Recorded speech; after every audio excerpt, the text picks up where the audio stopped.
What if I told you that everything you think you know about preparing your child for success before age 5 is completely wrong? Most parents are pouring their energy into the wrong things, and the science is incredibly clear about this. Today, we are going to talk about what your child under 5 actually needs most. And I promise you, by the end of this video, you will look at your little one's daily life in a completely different way. Stick around, because the last thing I share might be the most important parenting insight you ever hear. Let me paint you a picture. It is Saturday morning. 2 families are having breakfast. In the first home, a mother is sitting across from her 3-year-old with a stack of flashcards. The child is squirming, distracted, barely engaged. Mum is getting frustrated. She saw another child at daycare who already knew all 26 letters, and she is quietly panicking. In the second home, a father is building a cushion fort with his daughter. They are laughing, they are pretending to be explorers in an underground cave, and their conversation is completely ridiculous and completely wonderful. Which child do you think is getting more out of their morning? The science says it is absolutely the second one, and here is why. We live in a culture that has become obsessed with early academic achievement. There is this invisible race that parents feel their children are running, and if your kid is not already crossing certain finish lines before kindergarten, you feel like you have failed them. Flashcards at 2 years old, letter tracing worksheets at 3, reading pressure by 4, and none of it is based in solid developmental science. It is based in anxiety, comparison, and a misunderstanding of how young brains actually grow. Here is the truth about learning the alphabet before age 5. It is memorization. That is it. Knowing the ABCs is the same cognitive task as knowing the names of construction trucks or memorizing the characters from a favorite cartoon. We have put this one specific memorized set of symbols on a pedestal and declared it the grand measurement of whether our toddlers are smart or behind. And that is simply not accurate. Children naturally learn the alphabet anywhere between the ages of 2 and 6. That is a 4-year window. Think about how enormous that range is. A child who starts recognizing letters at 5 is not behind a child who started at 2. Research from child development experts has consistently shown that by around 3rd grade, early readers and late readers have completely evened out. There is no lasting advantage to being the kid who could recite the alphabet at age 2. But here is where it gets really interesting, and this is the part that changes everything.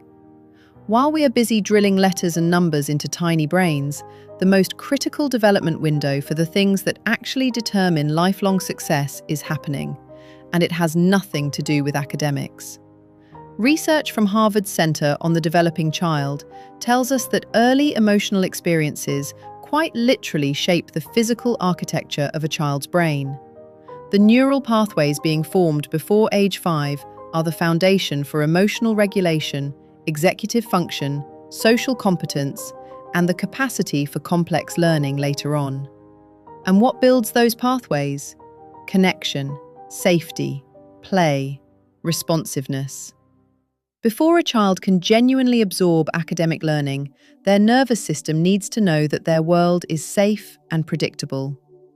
When a young child feels threatened, stressed, or emotionally disconnected, the brain shifts into a protective mode. The prefrontal cortex, which handles reasoning, focus, and learning, essentially goes offline. You cannot pour information into a brain that is running on stress. You just cannot. So a child with a calm, secure nervous system is always going to outperform an anxious child who memorized the alphabet at 2. This is not a metaphor, this is neuroscience. So what are the actual building blocks your child needs before age 5? Let me break this down in a way you can start using today. The first and most foundational thing is emotional safety. This means your child knows without a doubt that their feelings are valid, that you will not shame them for being upset, and that you are a reliable, warm presence. When your toddler has a meltdown over the wrong color cup, that is not defiance. That is a developing nervous system trying to process big feelings with a brain that literally does not have the capacity yet to regulate. When you respond with empathy instead of dismissal, you are teaching them something that no worksheet ever could. You are teaching them that emotions are manageable, that they do not need to be feared, and that connection is available even in hard moments. This becomes emotional intelligence, and emotional intelligence is widely considered the greatest predictor of leadership, relationship quality, and overall life satisfaction. The second thing your child needs is free and imaginative play. I want to be really specific here because not all play looks the same. The kind of play that builds the strongest brains is unstructured, child-directed, and rich with imagination. When your child builds a tower and knocks it down, they are learning about cause and effect, persistence, and managing frustration. When they play pretend kitchen, they are developing narrative thinking, empathy, and creativity. When they dig in sand or splash in water, they are exploring sensory processing and scientific curiosity. Dr. David Whitebread from Cambridge University dedicated much of his research to documenting that imaginative free play is more powerful for cognitive development than any formal teaching approach in early childhood. And yet, we keep trading it for worksheets. Executive function skills, things like self-control, flexible thinking, working memory, and the ability to focus on a task, are better predicted by the quality of a child's play than by their IQ score. And guess what skills teachers say are the biggest predictors of kindergarten readiness? Not letter recognition, not counting. The ability to take turns, manage frustration, stay focused on a task, and communicate needs clearly. All of those come from play. The third building block is rich, natural language exposure. This does not mean flashcards or formal vocabulary drills. It means talking to your child constantly about everything around them. Narrate your day. Tell them what color the vegetables are while you are cooking. Describe what you are doing when you are folding laundry. Ask them questions about what they see on a walk outside. Read books together and pause to talk about the pictures. Point out letters when you see them naturally on signs or cereal boxes, not as a drill, but the same casual way you would say, "Look at that funny dog."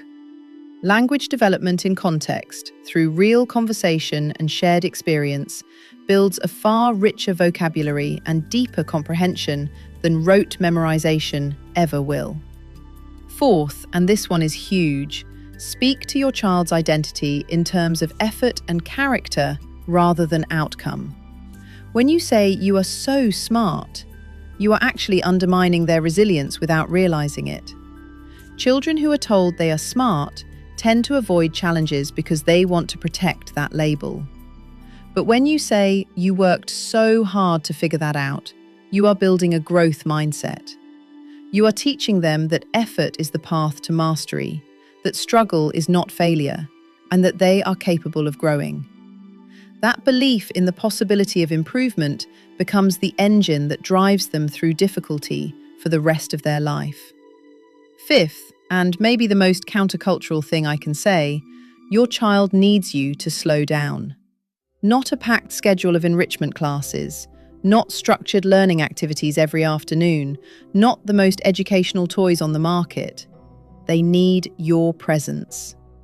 A study published in 2023 looking at parenting styles across multiple countries found that children raised in environments characterized by slow, responsive parenting showed higher self-esteem, better mental health, and stronger problem-solving abilities as they grew. Not screen time, not programs, presence. Now here is something I want you to carry with you. Think about when you learned the alphabet. Can you even remember? Do you know if it was early or late? Has anyone in your adult life ever asked you? That moment when letters clicked for you had absolutely no bearing on who you became. And 30 years from now, your child will not be able to remember either. What they will carry with them is whether they felt safe, whether they felt seen, whether your home was a place of warmth and laughter and imaginative adventure. That is what gets wired into the deepest parts of who a person is. The pressure to push academics earlier and earlier onto young children is a relatively modern invention, and it is not working. A study from 2002 examining the long-term effects of early academic preschool models found that children pushed into formal learning too soon can actually experience lasting negative outcomes compared to those who had play-based early childhood experiences. We are not doing our children any favors by rushing them. We are doing them a disservice. So what does this mean practically for you this week? Ditch the guilt about the flashcards you have not been using. Put the worksheets away. Go outside and let your child lead you into whatever ridiculous imaginative world they want to build. Get on the floor with them. Narrate the world around you like a sportscaster narrating the most important game on earth.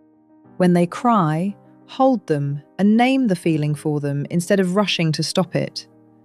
Build forts, make messes, have conversations that do not have a lesson attached. Just be with them. You are not raising a test score. You are raising a person. And the most powerful thing you can do for that person right now, in these years before 5, is water the roots. Give them safety. Give them love. Give them play. Give them your time. When those roots go deep, everything else, the alphabet, the numbers, the reading, the math, all of it grows easily and joyfully in its own time. If this video gave you some relief or shifted your perspective, please share it with another parent who might need to hear it. Leave a comment below and tell me one thing you are going to do differently this week with your little one. And if you want more content about raising emotionally healthy, resilient children, hit subscribe because we have a lot more to talk about. Your child is exactly where they need to be, and so are you. Don't forget to grab the free download below. It turns today's insight into a simple step-by-step you can use in the moment.